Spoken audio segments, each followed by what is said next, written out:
Alrighty, hello every folks, and good morning. Welcome to an update to the update.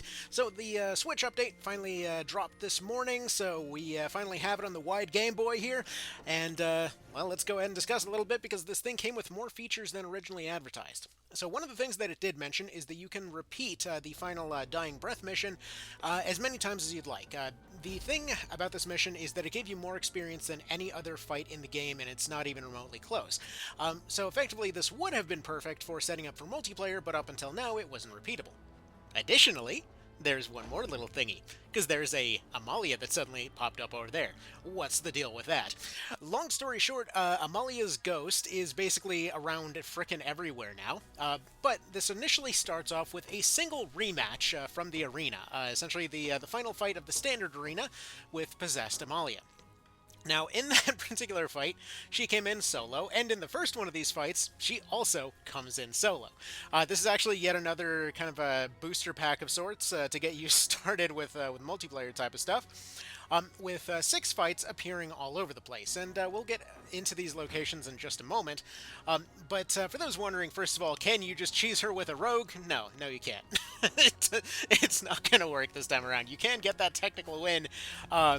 Even at max level, even though she can drop kind of 1,000 pluses on her own at this point, that's not going to be a technical win for you in this particular situation. It works under the same logic as the owl fights, so yeah, you can't just simply cheese her and call it good.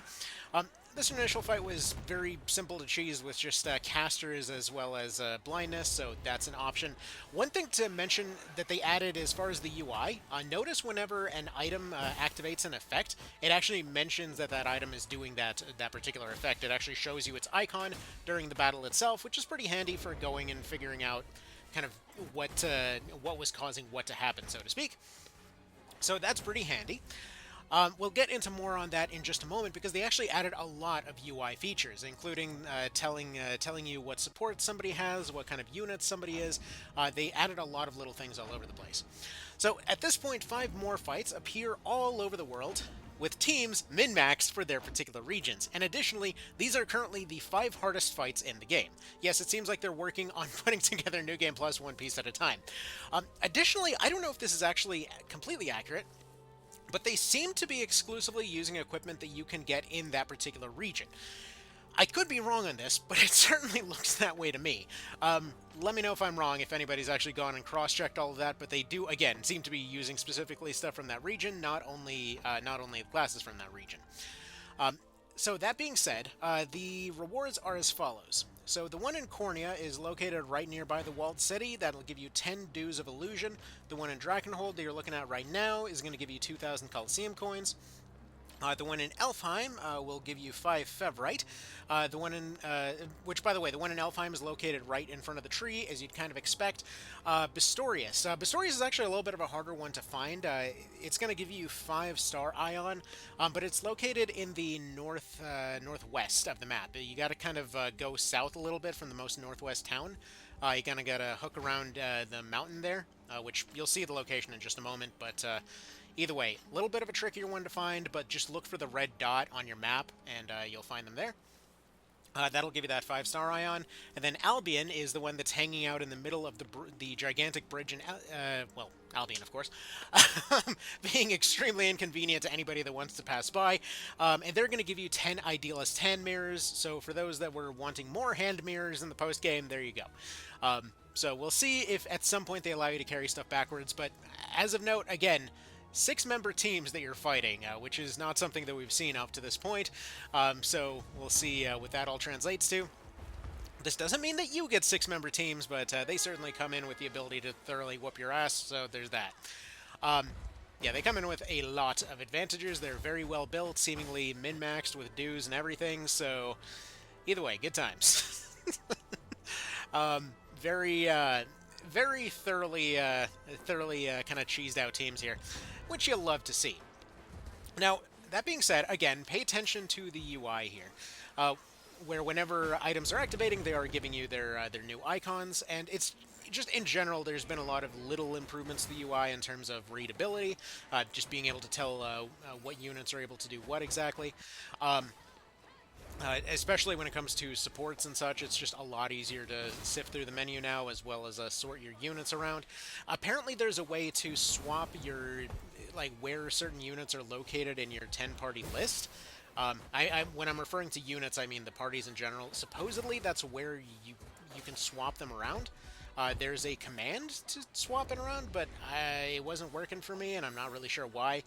So could just be missing something there. Maybe I'm misreading something. There have been cases where they seemingly couldn't tell the difference between a squad and a unit, so, or rather, use those terms interchangeably. So, anyway, could be something else, but supposedly there's a way to swap your stuff around there. And yeah, now next thing that's going to come up here is one that's been requested for a while. It's a little bit of a surprise that the game didn't actually launch with this, but in the UI, there's actually a bunch more sliders and features and such. So we had some of the other fast forward options, but the ability to toggle your fast forward on and off, as in you just hit the button and you don't have to hold it down the entire time. That's been requested since day one, and that is in the game now. There's a few other things in here as far as kind of like screen fade intensity and stuff like that. I feel like those are new features, but I don't know for sure. So if you happen to know, do let me know. Anyway, with that being said, yeah, rest confirmation. I don't know if that's also new. I want to say always display assist range might be new. Again, lots of little bits and pieces. They didn't really seemingly go into detail on all of them, but it is what it is. And then the last thing that we're actually going to be covering is a kind of unexpected class change for Alcina. So if for some reason you wanted to downgrade her into a sorceress, there's a way to do that now, where if you end up going into the post-game bubble here, as I like to call it, so this is going to be the area that shows up after you beat the game. You can revisit it by walking into the area and not triggering one of the fights. But if you go up to the top there in that forest, in that little nook, you'll see the option to switch Alcina's class. From Dark Marquess to a Sorceress. This switches her into her original visuals. Truth be told, I don't really understand why you'd want to do this, but if you want to, that's there. There could be more to this. There's additional hidden stuff, and you can basically assemble the entire initial team. So I wonder if there's like some New Game Plus fighting through with Alenia and her original squad thing. Gonna have to try that. Anyway, so that's about that. Y'all have yourselves a good one, and take care.